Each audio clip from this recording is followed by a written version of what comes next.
ಎಲ್ರಿಗೂ ನಮಸ್ಕಾರ ರೀ. ಮತ್ತೊಂದು ವಿಡಿಯೋಗೆ ಎಲ್ಲರೂ ಸ್ವಾಗತ ರೀ. ಡ್ಯೂಟಿನಿಂದ ಬಂದು ಫ್ರೆಶ್ ಅಪ್ ಆಗಿ ರಾತ್ರಿ ಊಟ ಏನು ಮಾಡೋಣ ಅಂತ ಟೆನ್ಷನ್ ಆಗಿದ್ದಾರೆ. ನಾವೇ ಒಂದು ಹಿಂಗೆ ಮಾಡ್ತೀವಿ ರೀ. ಪಾಪ ದಿನಾಲೂ ಹೆಣ್ಮಕ್ಳು ಮನೆಯೊಳಗೆ ಎಷ್ಟು ಕಷ್ಟಪಟ್ಟು ಅಡುಗೆ ಮಾಡ್ತಾರೆ, ಅವ್ರು ಡಿಸೈಡ್ ಮಾಡಿಸೋದು ತಲೆ ಕೆಟ್ಟೋಗಿರ್ತದೆ. ನಿಜವಾಗ್ಲೂ ಹೆಣ್ಮಕ್ಳಿಗೆ ಗ್ರೇಟ್ ಅಂತ ಥ್ಯಾಂಕ್ಸ್ ಅಂತಲೇ ಹೇಳ್ಬೇಕು ರೀ. ಒಳ್ಳೊಳ್ಳೆ ಅಡುಗೆ ಮಾಡಿಕೊಡ್ತಾರೆ ನಮ್ಗೆ. ಅದಾದ್ಮೇಲೆ ಫೋನ್ ಮಾಡಿ ದೋಸೆ ಮತ್ತು ಚಟ್ನಿ ಮಾಡೋ ಆಂಧ್ರ ಸ್ಟೈಲ್ನಾಗ ಅಂತ ಹೇಳಿದಾರೆ. ಅಲ್ಲಿ ನಾವು ಹೊರಟೇವು ಸೀದಾ ಮಾರ್ಕೆಟಿಗೆ ಹೋಗಿ ದೋಸೆ ಇಡ್ಲಿ ಹಿಟ್ಟು ಸಿಗ್ತದೆ ರೀ ರೆಡಿಮೇಟು.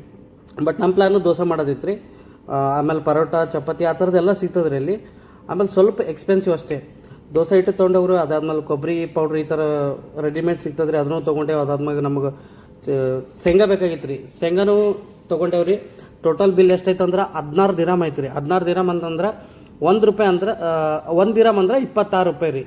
ಹಂಗಾದ್ರೆ ಕ್ಯಾಲ್ಕುಲೇಟ್ ಮಾಡಿರಿ 16 ದಿರಾಮ್ಗೆ ಎಷ್ಟಾಯಿತು. ಅದು ತೊಗೊಂಡು ಸೀದಾ ನೋಡಿದೇವ್ರಿ ರೂಮಿಗೆ ಹೋದ್ಮೇಲೆ ಈಗ ಪ್ರಿಪ್ರೇಷನ್ ಸ್ಟಾರ್ಟ್ ಮಾಡ್ಬೇಕಲ್ರಿ.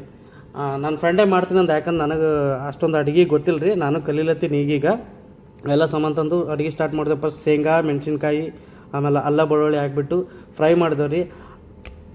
ಮಾಡಿ ತಂದಿರೋ ಕೊಬ್ಬರಿ ಮತ್ತು ಈಗ ಹುರಿದಿರೋ ಶೇಂಗಾ ಎಲ್ಲ ಸೇರಿ ಮಿಕ್ಸಿಗೆ ಹಾಕ್ಕೊಂಡೇವ್ರಿ. ಗರ ತಿರುಗಿದಾದ್ಮೇಲೆ ಮತ್ತು ಅದು ವಾಪಸ್ ಚಟ್ನಿ ಮಾಡ್ಬೇಕಲ್ಲ ರೀ. ಹಂಗಾಗಿ ಬ್ಯಾಳಿ ಮತ್ತು ಕೊತ್ತಂಬರಿ ಕರಿಬೇವು ಒಂದು ಸ್ವಲ್ಪ ಹಾಕಿ ಅದು ಫ್ರೈ ಮಾಡಿಕೊಂಡು ಚಟ್ನಿ ರೆಡಿ ಮಾಡಿದೆವು ರೀ.